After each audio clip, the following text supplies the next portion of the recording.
अस्सलामुअलैकुम वरहमतुल्लाहि वबरकातुहू। Welcome back students. आज हम क्लास 12 बायोलॉजी का chapter number 2 reproduction in lower and higher animals इस चैप्टर के बारे में पढ़ेंगे।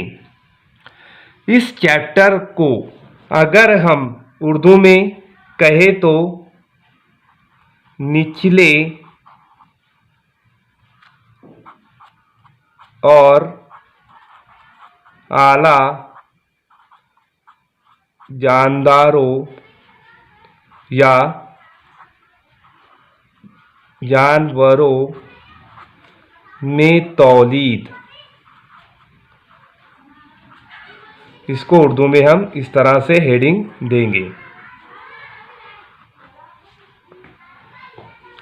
तो ये हुई हेडिंग, आपको मेरे साथ साथ नोट करते जाना है। इसके बाद हम इसमें देखेंगे डेफिनेशन ऑफ रिप्रोडक्शन। तो रिप्रोडक्शन की इंग्लिश में डेफिनेशन क्या होंगी? Reproduction is the biological process by which new individual organisms offspring are produced from their parents। Reproduction एक हयाती अमल है जिसके ज़रिए वालिदैन से नया जानदार वजूद में आता हो, इसे हम रिप्रोडक्शन कहते हैं। सिंपलेस्ट लैंग्वेज में अगर इंग्लिश की डेफिनेशन हम देखें तो वो होती है reproduction is the process of producing babies और यंग। रिप्रोडक्शन अमल के ज़रिए बेबीज या नया जानदार यंग पैदा किया जाता हो, उसे हम रिप्रोडक्शन कहते हैं। तो ये दो इंग्लिश में इसकी डेफिनेशन हुई। इसके बाद अगर हम उर्दू में कहें तो डेफिनेशन होगी या तारीफ़ इसकी होगी अमले तौलीद की तारीफ़। ये अमले तौलीद की तारीफ़ अगर हम देखें तो ये अमले तौलीद की तारीफ़ उर्दू में होंगी। ये वो हयाती अमल है जिसमें जानदार अपने ही जैसे जानदार पैदा करता है, इसे अमले तौलीद कहते हैं। ये जानदार की अहम सिफत में से होता है। तो अमले तौलीद जो है ये जानदार की अहम सिफत में से होता है। अब ये जो सिलसिला होता है तो ये सिलसिला मुसलसल जारी रहता है, एक नस्ल से दूसरे नस्ल तैयार होती है, तो इसे हम अमले तौलीद कहते हैं। अब अगर हम इसको और आसान ज़बान में लिखें तो इसको आसान ज़बान में हम लिख सकते हैं मौजूदा जानदार से नए जानदार बनने का अमल अमले तौलीद रिप्रोडक्शन कहलाता है। तो इस तरह से ये आसान ज़बान में इसकी डेफिनेशन, इसकी तारीफ होगी। रिप्रोडक्शन दो टाइप्स का होता है। पहली टाइप्स सेक्सुअल रिप्रोडक्शन, दूसरा सेक्सुअल रिप्रोडक्शन। इस तरह से दो टाइप्स होती है, असेक्सुअल रिप्रोडक्शन और सेक्सुअल रिप्रोडक्शन। तो असेक्सुअल रिप्रोडक्शन हम किसे कहेंगे? तो असेक्सुअल रिप्रोडक्शन जो होती है वो सिंपलेस्ट और कॉमन होती है। तो सबसे पहला पॉइंट, ये simplest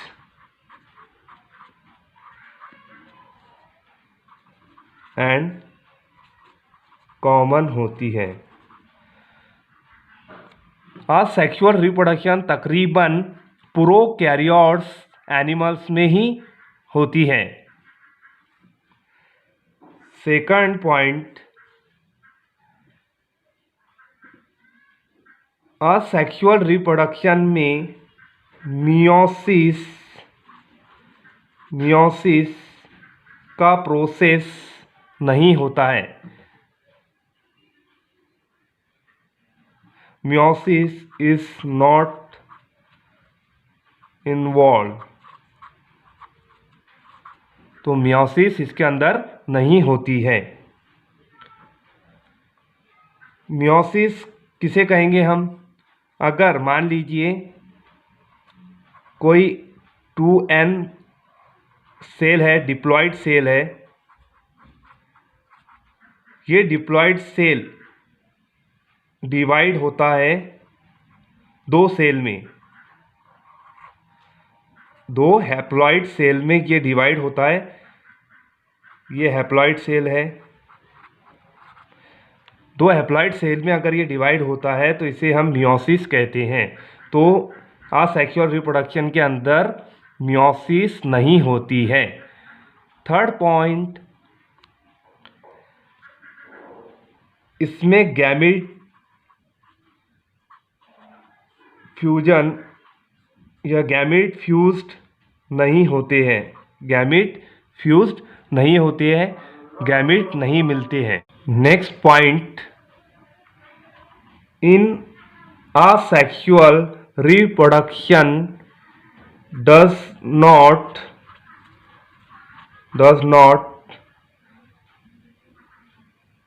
involve both sexes, male and female। Next point की बात अगर हम करें तो असेक्सुअल रिप्रोडक्शन में दोनों सेक्सेस नहीं पाए जाते हैं, मेल एंड फीमेल। एक तो मेल होगा या तो फीमेल होगा, तो इसके अंदर सिर्फ एक ही सेक्स पाया जाता है, चाहे वो मेल हो या फीमेल। इसके बाद next point, asexual reproduction perform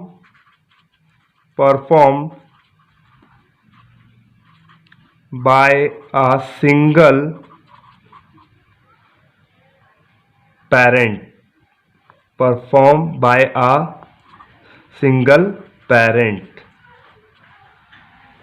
तो एक ही पेरेंट के जरिए असेक्सुअल रिप्रोडक्शन परफॉर्म किया जाता है। अब नेक्स्ट पॉइंट की अगर हम बात करें तो नेक्स्ट पॉइंट हमारा होता है कि असेक्सुअल रिप्रोडक्शन में जीनियाती खुसूसियात में कोई तब्दीली दिखाई नहीं देती है। यानी जब एक नस्ल से दूसरी नस्ल वजूद में आती है तो उस नस्ल के अंदर जीनियाती खुसूसियत में कोई भी किस्म का चेंजेस नहीं दिखाई देता है। तो इसके अंदर अगर हम बात करें तो जेनेटिकली चेंजेस जो है तो नेक्स्ट जनरेशन में हमें दिखाई नहीं देते हैं। Genetically change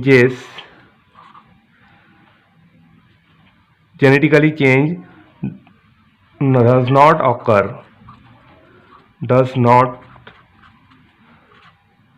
occurred in next generation। तो इस तरह से ये हुआ असेक्सुअल रिप्रोडक्शन। जेनेटिकली चेंजेस क्यों नहीं आते हैं? तो आपको पता है कि जेनेटिकली चेंजेस के लिए क्रॉसिंग ओवर होनी चाहिए, और क्रॉसिंग ओवर होती है तभी जाकर जेनेटिकली चेंजेस जो है तो नेक्स्ट जनरेशन में दिखाई देते हैं।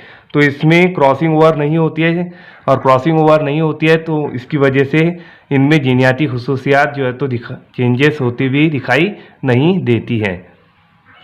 तो ये हुआ असेक्सुअल रिप्रोडक्शन।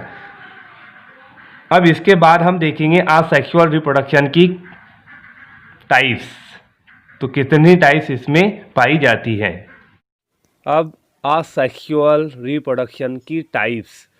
असेक्सुअल रिप्रोडक्शन की तकरीबन 5 टाइप्स है। पहली budding, second binary fission, third vegetative propagation, fourth fragmentation, fifth regeneration.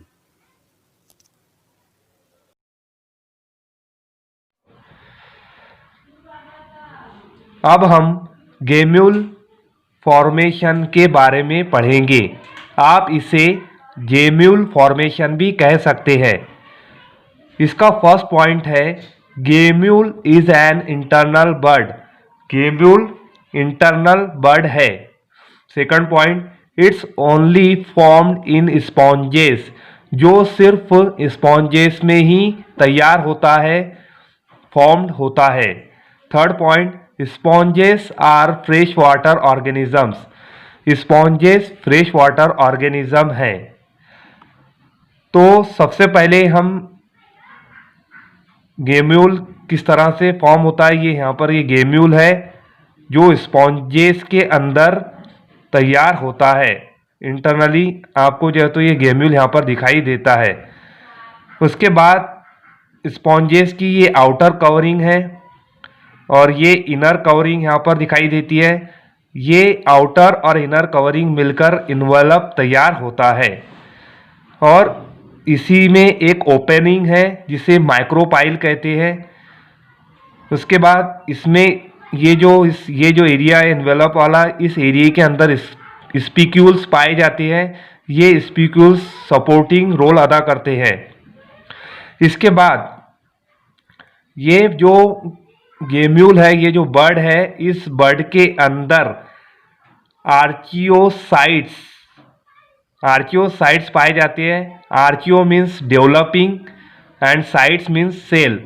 Developing cells पाए जाते हैं और ये डॉटर सेल होते हैं। इसी डॉटर सेल से, डेवलपिंग सेल से एक नया स्पॉन्जेस तैयार होता है। तो कई सारे स्पॉन्जेस यहाँ पर तैयार होते हुए दिखाई देते हैं। ये जो स्पॉन्जेस के अंदर असेक्सुअल रिप्रोडक्शन होता है, तो ये असेक्सुअल रिप्रोडक्शन अनफेवरेबल कंडीशन में होता है।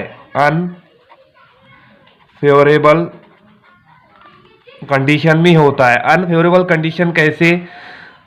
अगर तालाब का पानी है, समर के सीजन में वो सूख जाता है, तो सूखने की वजह से क्या होता है कि ये जो स्पॉन्जेस है, ये स्पॉन्जेस डाई हो जाता है और डाई होने की वजह से इसमें जो डाई हो जाता है और उसके बाद इसमें जो आर्चियोसाइट्स है, ये आर्चियोसाइट्स जो है तो जिंदा रहते हैं। ये आर्चियोसाइट्स इस माइक्रोपाइल से बाहर आते हैं और बाहर आने के बाद में ये जो है तो इस तरह से डेवलप्ड होती है और डेवलप्ड होने के बाद में एक नया स्पॉन्जेस वजूद में आता है।